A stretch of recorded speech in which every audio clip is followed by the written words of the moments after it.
Hello student, in this previous lecture we have studied about how to pass arbitrary number of arguments. In this lecture, now we are going to study about recursive function. Before to go to learn recursive function, we have to see types of function. We have a short look for type of function. Type of function. Basically, there are two types of function. First one is predefined function or built-in function. The function which are pre-written or predefined or included with the programming language are provided by the programming language are called predefined function. That means all the functions which are already defined by the programming language that are called built-in or predefined function. For those function, for using those function, you have to only call or import the function in your program. For example, absolute, binary, float, etc. These are the some example of built-in function. Now let's see second type of function is user-defined function. User-defined function, as it is clear from the name of this function, the function designed by the user. The function designed by the user or programmer or developer according to their needs or requirement that are called user-defined function. For example, we have designed my function, py function, etc. in our previous lecture. Note, we will discuss about some important built-in function and how to import user-defined function in upcoming session. Now we are going to just see recursive function.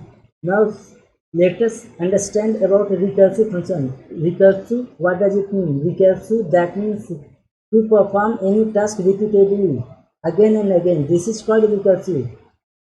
In the case of function, the defined function can call itself, that is the function which is called by itself repeatedly again and again is known as recursive or recursion function.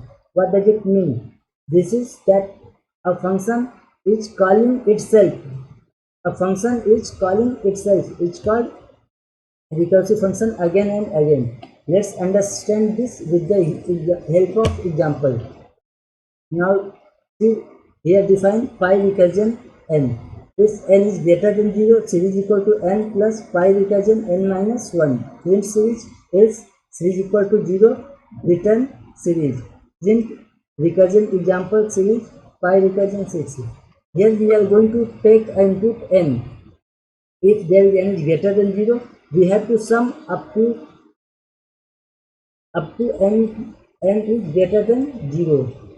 So n plus n minus 1, that means we are going to sum up of the previous number from the next number. So let's check the output of this program.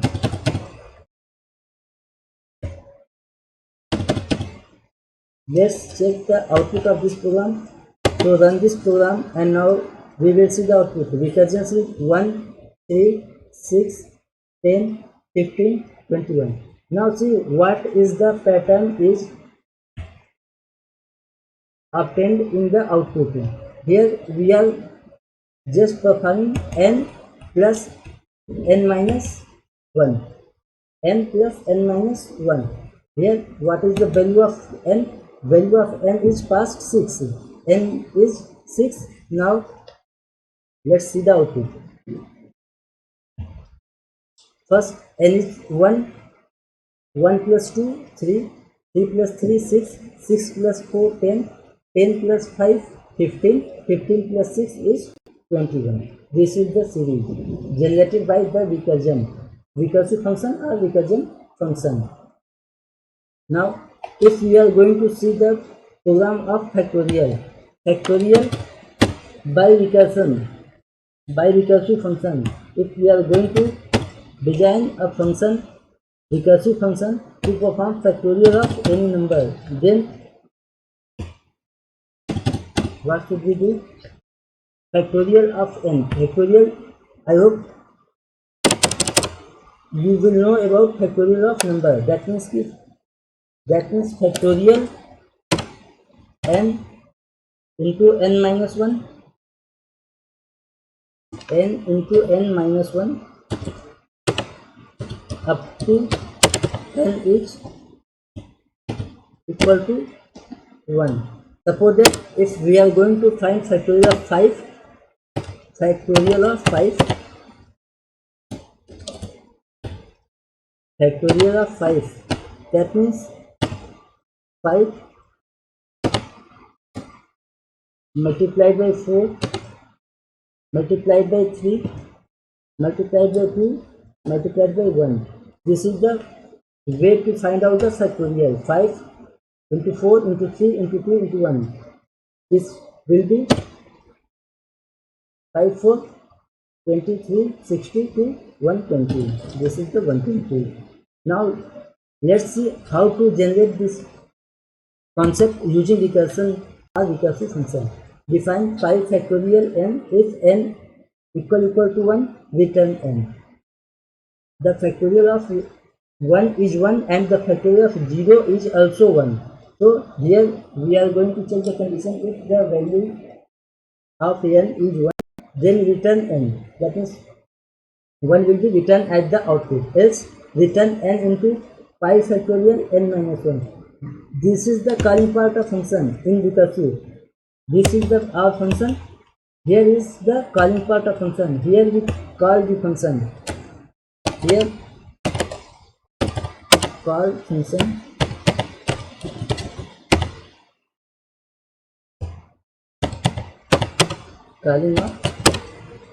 Calling part of function. That means when r till n is greater than or equal to 1, this factorial function, 5 factorial function will be called by same function by itself again and again until and unless n is greater than n equal to 1. Now here take a user input num equal to int, input enter a number.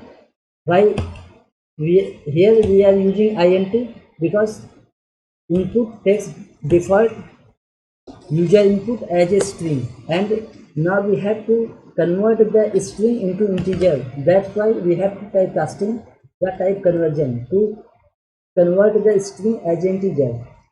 Now let's check the condition. If num is less than 0, if num is less than 0, print please enter positive number. That means there is no factorial for negative number. Else if n equal to 0, print the factorial of 0 is 1. Otherwise, if n is 0, num is 0, then factorial is also 1. Because the factorial of 1 is also 1 and factorial of 0 is also 1. Else, print the factorial of num is 5 factorial num. This is the way to execute the output. So now let's check the output of this program. Enter number. Suppose we are going to input 5 as a input and we will see the output as 120. This is what we have seen here. Factorial of 5 is 120. How it is going to be called by the function? Suppose here n we have num is 5. Here the value of num is 5. We are going to 5. Then how to execute this factorial function? 5 multiplied by 5 factorial n minus 1. That means 5 minus 1 4. Then 5 into 4. Again here in the definition part of function, it's called the function. N is greater than 0, num is greater than 0, then again it will be 4 minus 1, then 3, again 3 minus 1 2, and 2 minus 1 1. That this is the way to execute the program. I hope this is very clear to you, and in our next lecture we will see more program of the function and recursive function, and we will see the execution of program, how we can call the function and how we have to use the function, and what are the built-in functions that was frequently used in our program. I hope this will very clear to you. If there is any doubt, you can ask me. And in the upcoming lecture, we have more detailed analysis about this function and recursive function. So thank you for watching session.